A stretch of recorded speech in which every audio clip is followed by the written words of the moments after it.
जय श्री कृष्णा, वंदे मातरम। सांगा क्लासेस में स्वागत है। मोस्ट वेलकम सभी का। हमारे जो राजस्थान जीके की जो टॉपिक चल रहे हैं उसमें मैंने त्योहार टॉपिक आपको पढ़ाने हैं। मेले पढ़ा चुका हूं। जो डिटेल वाले मेले मैंने आपको पढ़ाए हैं, सिंगल लाइन वाले मेले आपको बिल्कुल पढ़ाए जाएंगे। तो अब अपना जो डिटेल में त्योहार की बात करते हैं, तो राजस्थान में त्योहारों का एक क्वेश्चन बनता है बहुत शानदार। तो किसी भी सूरत में आपका प्रश्न गलत नहीं होना चाहिए, ठीक है। पहले मैं बेसिक चर्चा करूंगा, एक एक चीज समझाऊंगा। उसके बाद भी अगर आपको कहीं पर डाउट लगे तो आप मुझे शेयर करें, मैं आपको जो है सॉल्यूशन बताऊंगा आपको। देखो, सबसे पहले राजस्थान में एक कहावत फेमस है। त्योहार टॉपिक पढ़ रहे हैं, एक एक चीज क्लियर करूंगा। आपको मेरी क्लासें पूरी पढ़नी है, आप छोड़ोगे तो नुकसान हो जाएगा। सबसे पहले मैं बात करता हूं कि राजस्थान के जो मेले त्योहार टॉपिक चल रहे हैं, मेले त्योहार, तो उसमें त्योहारों में एक कहावत फेमस है राजस्थान में, आपने सुनी होगी। तीज त्योहारा बावड़ी, तीज त्योहारा बावड़ी, ले डूबी घनघोर, ले डूबी घनघोर। तो ध्यान से समझना, इसके पीछे राजस्थान के एक दो क्वेश्चन आते हैं आपके जीके में, वो कवर हो रहे हैं। तीज त्योहारा बावड़ी, ले डूबी घनघोर, यानी कि राजस्थान में सीधी सी बात करते हैं, त्योहारों का प्रारंभ अगर आपसे एग्जाम में पूछे, त्योहारों का प्रारंभ अगर आपसे एग्जाम में पूछे तो हमारा आंसर चला जाएगा छोटी तीज। क्या आंसर जाएगा? हमारा आंसर जो जाएगा वो छोटी तीज जाएगा, छोटी तीज।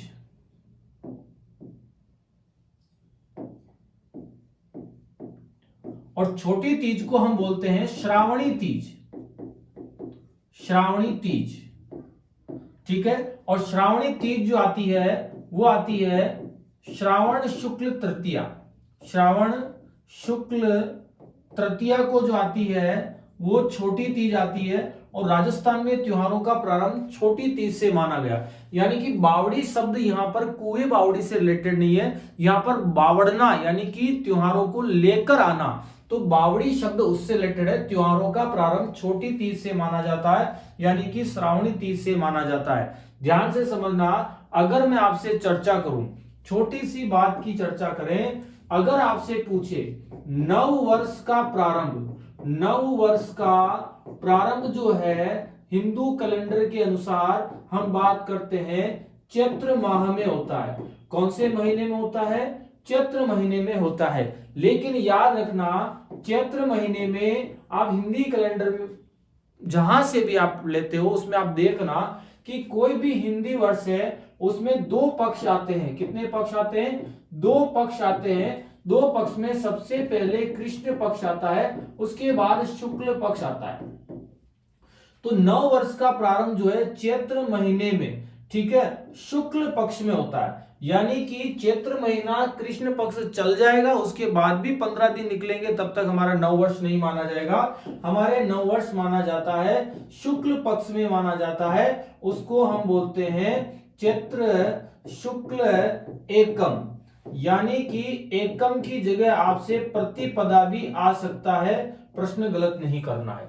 तो नव वर्ष का प्रारंभ तो त्योहारों में हम चैत्र महीने में चैत्र शुक्ल एकम से मानते हैं। लेकिन यहां पर हम चर्चा करें तो त्योहारों का प्रारंभ अगर आपसे पूछे तो आपका आंसर चला जाएगा छोटी तीज से मानते हैं, जिसको हम श्रावणी तीज भी कहते हैं। अभी मैं पढ़ाऊंगा आपको क्यों मानते हैं, वो भी मैं आगे चर्चा करूंगा जब इसको छोटी तीज को डिटेल में पढ़ाएंगे आपको। अब यहां पर दे रखा है कि ले डूबी घनघोर, यानी कि राजस्थान में सीधी सी बात करते हैं त्योहारों की समाप्ति, त्योहारों की समाप्ति अगर आपसे पूछे तो आंसर जाएगा गणगौर के बाद से। यानी कि आज अगर फॉर एग्जांपल, ठीक है, गणगौर है तो गणगौर के अगले दिन जो है, गणगौर के बाद से ही, गणगौर के बाद से ही, ठीक है ना, जो है त्योहारों की समाप्ति मानी गई है। और गणगौर की अगर मैं चर्चा करूं तो गणगौर की जो मुख्य तिथि है, गणगौर की मुख्य तिथि का अगर आपसे प्रश्न पूछे तो हमारा उत्तर जो चला जाएगा वो चला जाएगा चैत्र शुक्ल तृतीया।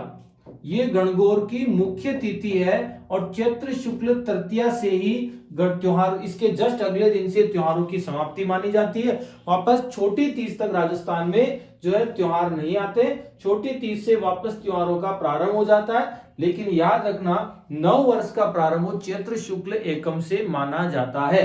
तो आपका प्रश्न गलत, ठीक है, गलत नहीं होना चाहिए। अब कुछ लोगों के दिमाग में एक प्रश्न और घूमता है और वो गलत कर बैठते हैं। प्रश्न ये घूमता है, ध्यान से समझना, मैं नोट डाल के आपको समझा रहा हूं। कुछ लोग बोलते हैं साहब त्योहारों की समाप्ति जो है देवशयनी 11 से हो जाती है, देवशयनी 11 से, ठीक है, त्योहारों की समाप्ति मानते हैं कुछ लोग, ठीक है ना। तो ये गलती नहीं करना है, ध्यान से समझना, नहीं करना है, किसी भी सूरत में गलती नहीं करना है। कुछ लोग बोलते हैं साहब देव उठनी 11 से, तो देव उठनी 11, ठीक है ना, तो देव उठनी 11 से जो है त्योहारों का लोग सोचते हैं साथ प्रारंभ हो जाता है क्योंकि देवता उठ जाते हैं। तो ये भी आपको गलत क्वेश्चन नहीं करना है, ध्यान से समझना। हिंदी कैलेंडर के अनुसार चैत्र, वैशाख, ज्येष्ठ और आषाढ़ जो चौथे नंबर का आपके महीना है, उसकी आषाढ़ शुक्ल 11 को देव सो जाते हैं। मैं आगे आपको सारे महीने लिख करके समझाऊंगा। देव सो जाते हैं तो, और 8वें महीने में उठते हैं, यानी कि कार्तिक शुक्ल 11 को उठते हैं, तब केवल देव सोते हैं।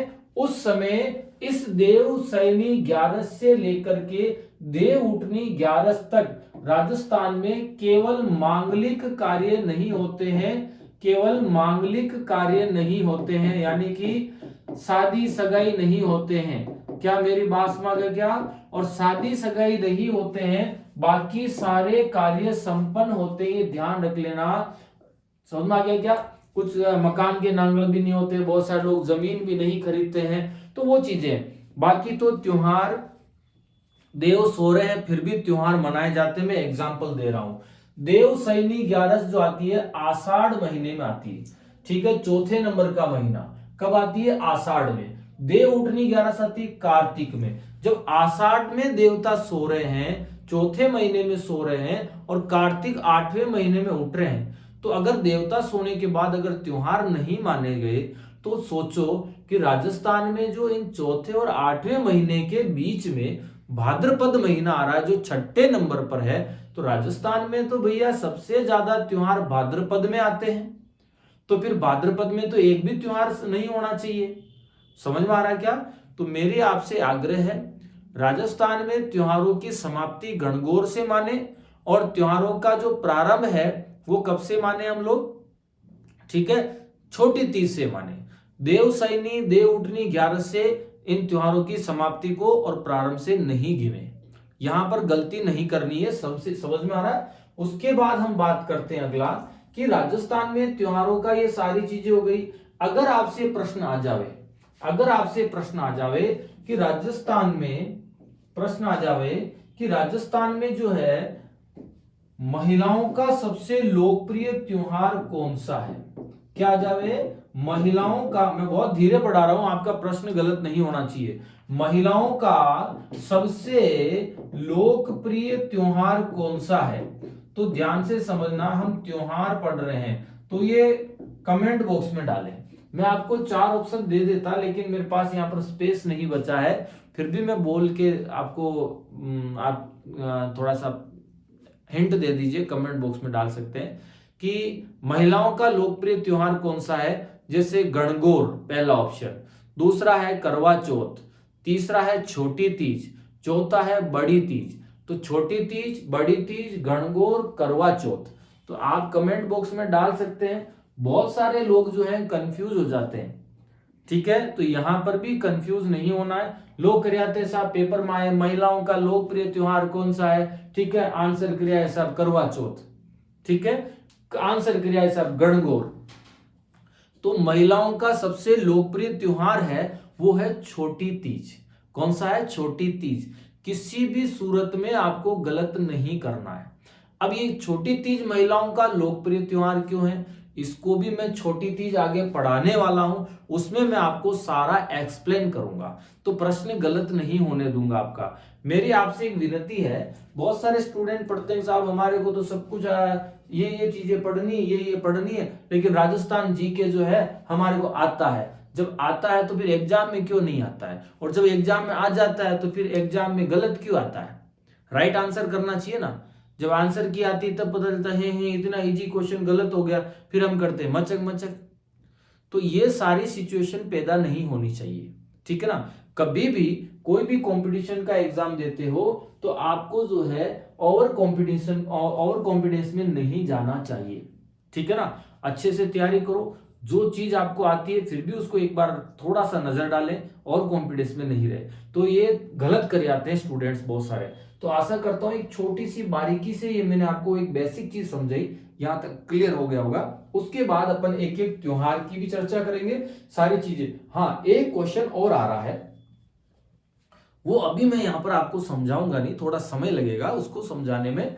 एक क्वेश्चन ऐसा आ रहा है, ठीक है, इसके जस्ट बाद में एक और क्लास बना के डाल देंगे कि राजस्थान में आपसे पूछे कि कोई भी त्योहार पूछ ले वे, और आपसे पूछे कि भी साहब माघ पूर्णिमा को जो है मेला भरता है बेणेश्वर धाम का मेला, और आपसे पूछे कि बेणेश्वर धाम का मेला कब भरता है, और अगर आपसे वहां बेणेश्वर धाम आप पढ़ के चले गए साहब माघ पूर्णिमा को भरता है, लेकिन वहां पर आ जाएगा जनवरी, फरवरी, दिसंबर, मार्च, फिर वहां पर हम मचक मचक करेंगे। बहुत सारे लोग तो यूं काउंट कर लेंगे चैत्र वैशाख ज्येष्ठ आषाढ़ सावन भादो, फिर कंफ्यूज होंगे भी माघ महीने में जनवरी आता है, फरवरी आता है, मार्च आता है, क्या आता है। तो वहां पर आप 2 सेकंड में आंसर निकालोगे, कितने 2 सेकंड में आंसर निकालोगे। मैं बहुत शानदार ट्रिक बताऊंगा आपको, ठीक है ना। तो ये हमारा क्वेश्चन किसी भी सूरत में गलत नहीं होने दूंगा मैं आपका, ठीक है। तो यहां तक अभी आपको समझ में आ गया होगा बेसिक चीज, ठीक है। उसके बाद में आप अगले एक एक टॉपिक की बात करेंगे। सबसे पहले अगर मैं बात करूं, और अगर चलो ठीक है मान लेते हैं, ठीक है, अगर आपसे पूछ भी ले कि सर पुष्कर मेला कब आयोजित होता है, 4 ऑप्शन आ जावे, चैत्र वैशाख ज्येष्ठ कार्तिक, कुछ भी आ जावे, लेकिन वहां पर आपको पता है कि कार्तिक पूर्णिमा को पुष्कर मेला आयोजित किया जाता है। लेकिन सबसे बड़ी समस्या ये हो जाती है, वहां पर कार्तिक पूर्णिमा नहीं होगा, सितंबर, अक्टूबर, नवंबर, दिसंबर, अगर ऐसा क्वेश्चन आ जाए तो फिर आप उत्तर कैसे निकालेंगे, ठीक है ना। तो इस उत्तर निकालने का जो मैटर है, इसको आप ध्यान से समझे। मेरी क्लास थोड़ी सी हो सकता है 5-7 मिनट लंबी हो जाए, लेकिन आप प्रश्न गलत नहीं करके आओगे पेपर में, ठीक है ना। अब वो उत्तर निकालने का क्या गणित है, तो ध्यान से समझे। सबसे पहले हम बात करते हैं हिंदी महीने की। कौन से महीने की? हिंदी। हिंदी में हम बात करते हैं चैत्र, फिर है वैशाख, ज्येष्ठ, आषाढ़, श्रावण, भाद्रपद, आश्विन, कार्तिक, मार्गशीर्ष, पौष, माघ और फाल्गुन। ये क्वेश्चन पूरा ध्यान से समझना, कभी गलत नहीं करोगे आप, ठीक है। ये मैंने आपको 12 ही महीने लिख दिए, ठीक है। 1 2 3 4 5 6 7 8 9 10 11 12 महीने में आपने लिख दिए।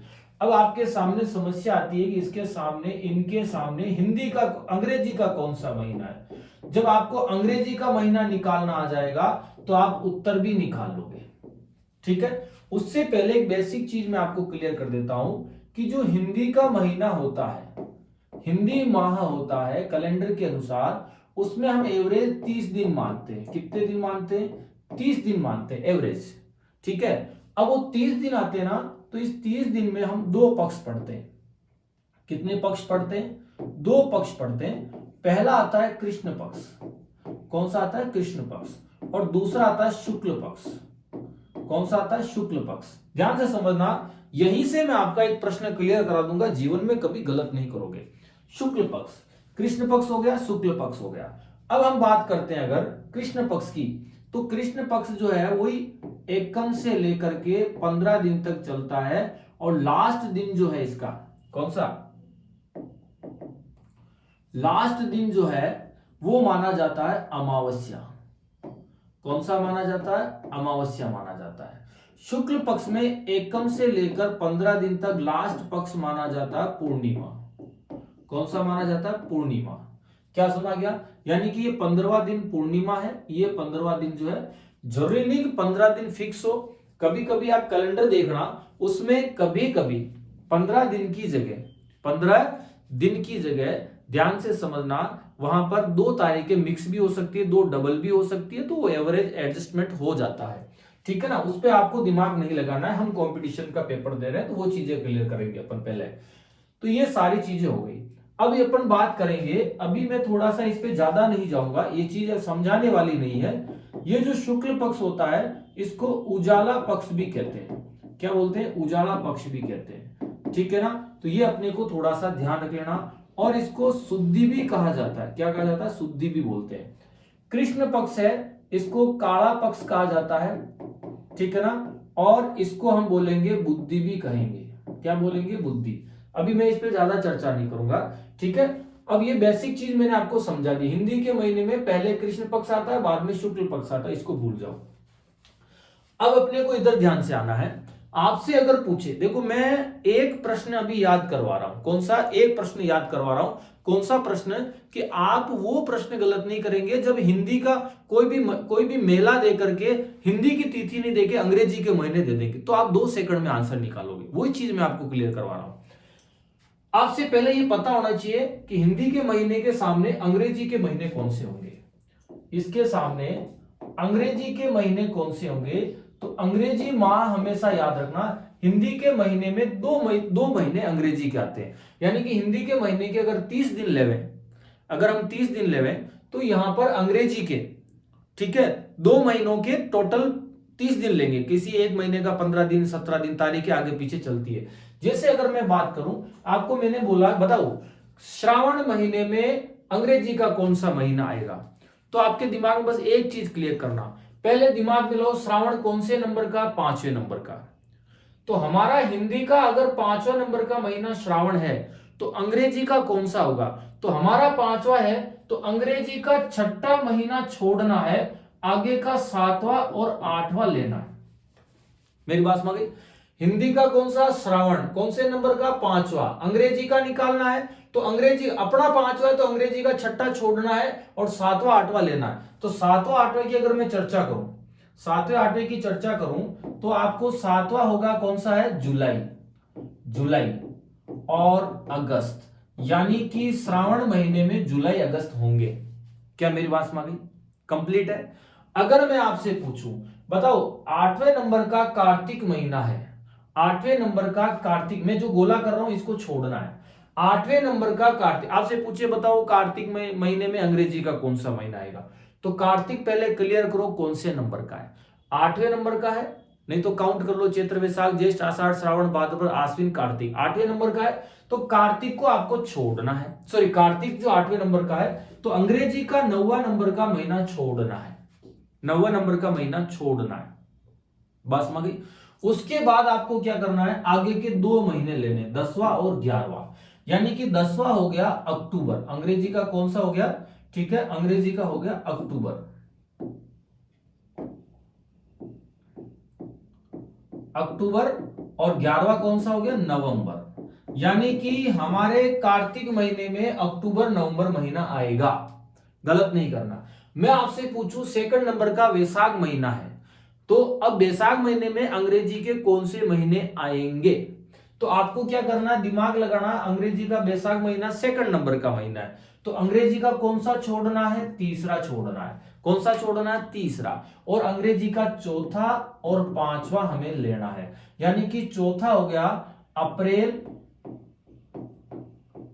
और मई महीना, अप्रैल और मई महीना। क्या मेरी बात समझ गई? अप्रैल और मई महीना लेना है हमें। किसी को कोई डाउट तो नहीं है? उसके बाद आपसे मैं पूछूंगी 7वें नंबर का आश्विन महीना है, तो मुझे बताओ अंग्रेजी का कौन सा महीना होगा उसके सामने, या कैलेंडर में उस महीने में कौन सा होगा? तो 7वें नंबर का महीना है, तो हमें अंग्रेजी का 8वां छोड़ना है और 9वां और 10वां महीना लेना है। तो 9वां हमने लिया था, ठीक है, सितंबर, और 10वां होगा अक्टूबर। क्योंकि अब आप सोच रहे होंगे इधर भी अक्टूबर आ गया और इधर भी अक्टूबर आ गया, तो याद रखना हमें तो दोनों महीनों के केवल 30 दिन ही लेने, लेकिन दोनों के तो अगर आप दोनों को काउंट करोगे तो 60 दिन हो जाते हैं, किसी में 61 दिन भी हो जाते हैं, 31वां और 30वां महीना। तो ऐसी सिचुएशन में यहां पर हम देखेंगे तो आश्विन महीने में हमने अक्टूबर के स्टार्टिंग के दिन ले लिए, बचे हुए दिन इसमें कार्तिक में चले गए। अब यहीं पर नवंबर को जो स्टार्टिंग के दिन लेंगे और बचे हुए मार्च इसमें चले जाएंगे। तो हमारा आंसर ऐसे ही निकलेगा। तो हम बात करेंगे चैत्र महीना पहले नंबर का है, तो अंग्रेजी का कौन सा छोड़ना है, दूसरा, लेना कौन सा, तीसरा और चौथा। यानी कि तीसरा हो गया मार्च, और अप्रैल जो महीना होगा, समझ में आ गया क्या, तो ये किस में आएंगे, चैत्र में। ज्येष्ठ की मैं बात करता हूं, तीसरे नंबर का महीना, तो अंग्रेजी का चौथा छोड़ना है और 5वां और छठा महीना लेना है। 5वां हो गया मई और छठा हो गया जून। अब जून के बचे हुए दिन जो है, ठीक है, आषाढ़ में चले जाएंगे। आषाढ़ कौन से नंबर का महीना है, आषाढ़ थोड़ा सा स्पेस कम था इसलिए आपको पास में ज्यादा दिख रहे हैं। आषाढ़ चौथे नंबर का महीना है, तो 5वां हमें छोड़ना है, यानी कि छठा और 7वां यहां लेना है। तो छठा कौन सा हो गया,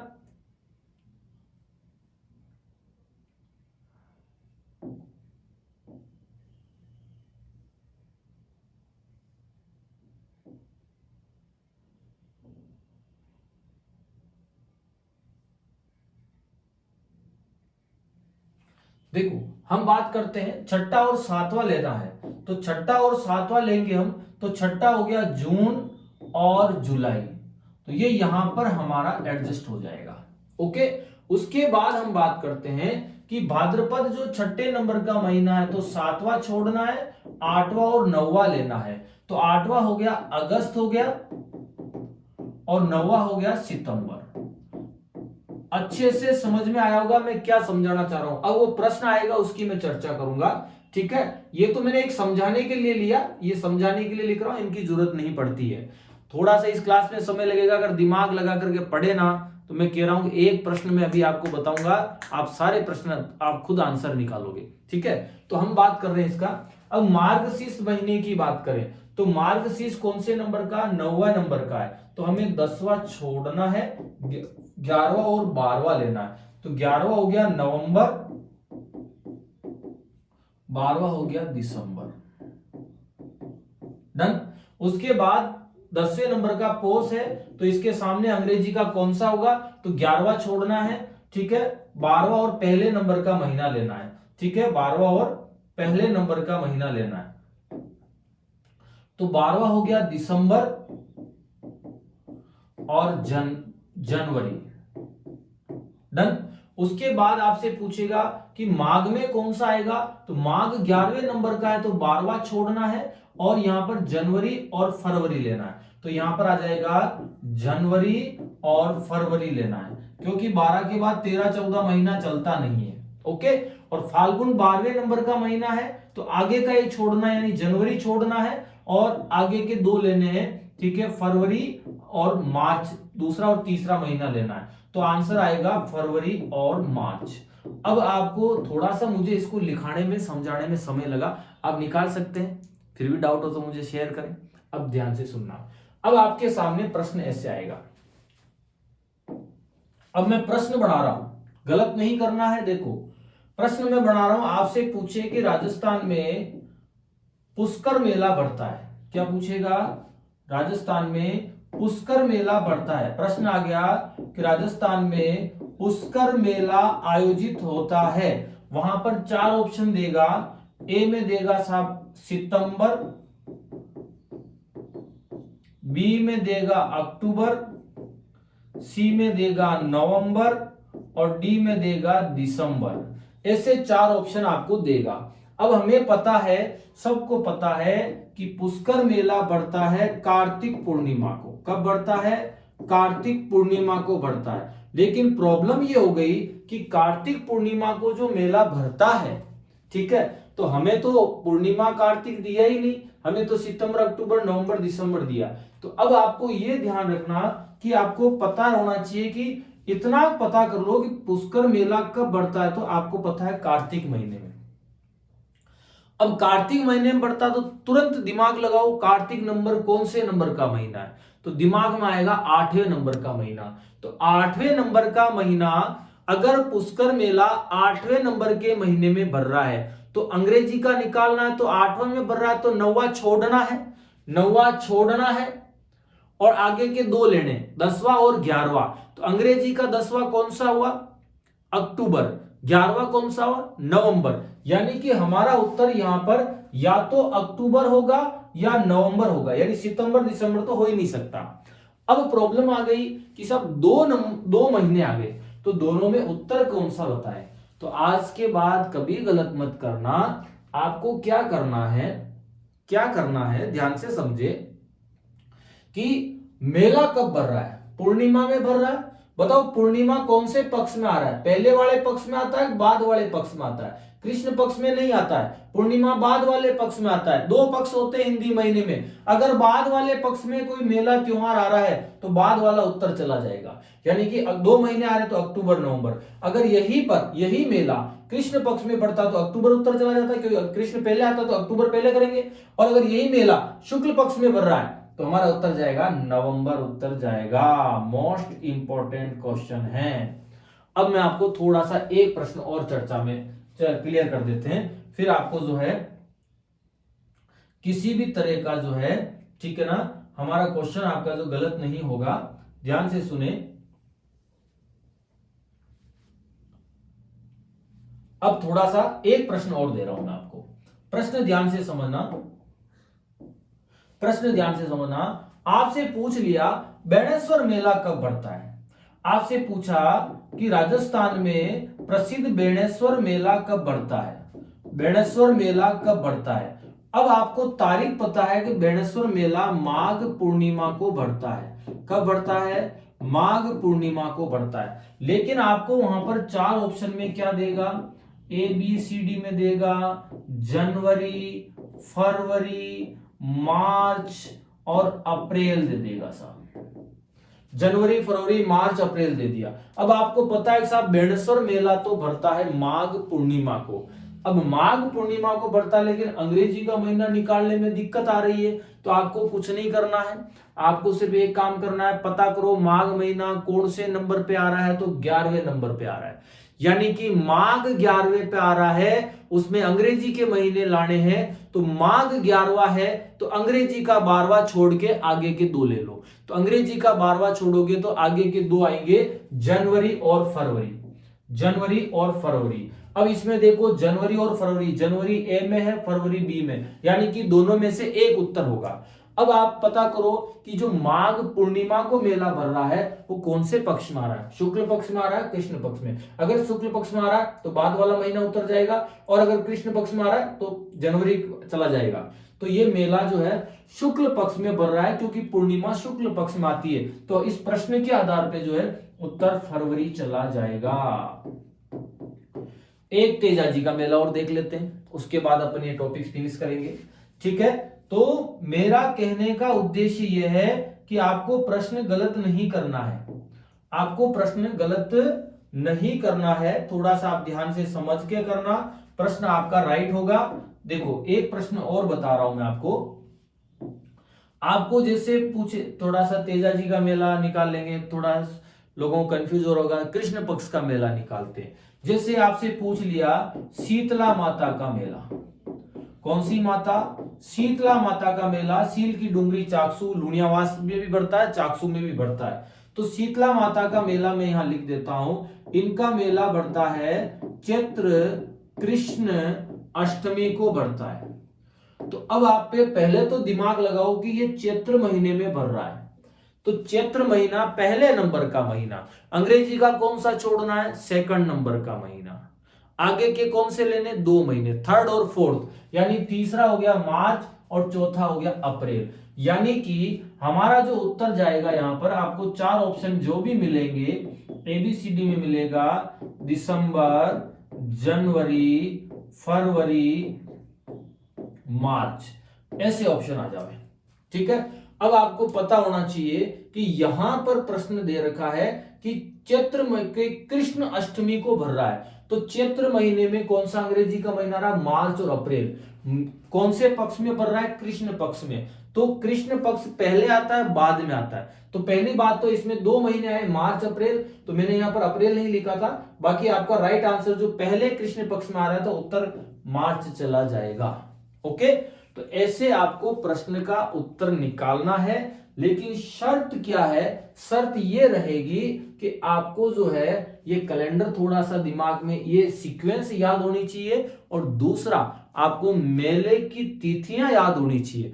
कल को पूछे तेजा जी का मेला कब बढ़ता है, आपको पता ही नहीं कि भाद्रपद शुक्ल दशमी को बढ़ता है, तो फिर ये क्या अंग्रेजी का महीने किकोड़ा निकालोगे क्या, कुछ नहीं निकलना है। फिर आप यूं गिनते रहना, चैत्र वैशाख है, पड़ोसी से पूछना, पड़ोसी गलत बता देगा, रोल नंबर भी नहीं आएगा। ओके, तो आपको ध्यान रखना है। तेजा जी के मेले की बात कर लेते हैं। तेजा जी का मेला भाद्रपद शुक्ल दशमी को बढ़ता है, भाद्रपद शुक्ल दशमी को बढ़ता है, तो भाद्रपद महीने में भर रहा है, तो भाद्रपद महीने में दिमाग में लगाओ, भाद्रपद 6 नंबर का महीना, देख सकते हो भाद्रपद 6 नंबर का महीना है, तो अंग्रेजी का 7वां छोड़ना है, 8वां और 9वां लेना है, 8वां अगस्त 9वां सितंबर, और भर कब रहा है, भाद्रपद शुक्ल दशमी को, तो यानी शुक्ल पक्ष बाद में आता है, तो जो है बाद वाला उत्तर चला जाएगा। भाद्रपद में कौन आ रहा है, अगस्त सितंबर, उत्तर चला जाएगा सितंबर। क्या मेरी बात समझ में आ गई क्या? किसी भी सूरत में आप प्रश्न गलत नहीं करोगे, तिथियां वगैरह सारा याद करो। तो आशा करता हूं आज की क्लास आपके लिए कितनी हेल्पफुल रही है, ये क्लास आपको कितनी समझ में आई है। अगर समझ में नहीं आई हो तो मुझे शेयर करें, मुझे बताएं, और अगर आपको फायदा हुआ हो तो आप मुझे फीडबैक जरूर दें, और मेरी क्लासों को हो सके जितना आप लोग शेयर करें, स्टेटस पर लगाएं। जो जिनको बेनिफिट लग रहा है कि आपको मजा आ रहा है, तो आप इतना सपोर्ट तो करें कि आप स्टेटस पर लगाएं, और मेरी क्लासों को हो सके जितने लोगों को शेयर करें, ग्रुप्स में डालें, पढ़ने वाले लोगों तक मेरी क्लासें और मेरा जो सांगा क्लासेस चैनल है उसको आप आगे से उसको थोड़ा सपोर्ट करें। Okay, thank you. आज मैं यही फिनिश कर रहा हूं। कल से इसके बाद की जो क्लास होगी, छोटी तीज, बड़ी तीज, गणगौर, दशहरा, जो भी छोटा मोटा होली दिवाली आइटम जितने भी है सारे अपन यहीं पे पढ़ेंगे। ओके, जय श्री कृष्णा। ठीक है, आज की क्लास आनंद में आ गया होगा आपको। ठीक है, इसी तरह आनंद लेते रहिए और सपोर्ट करते रहिए। थैंक यू, बहुत बहुत धन्यवाद आपका।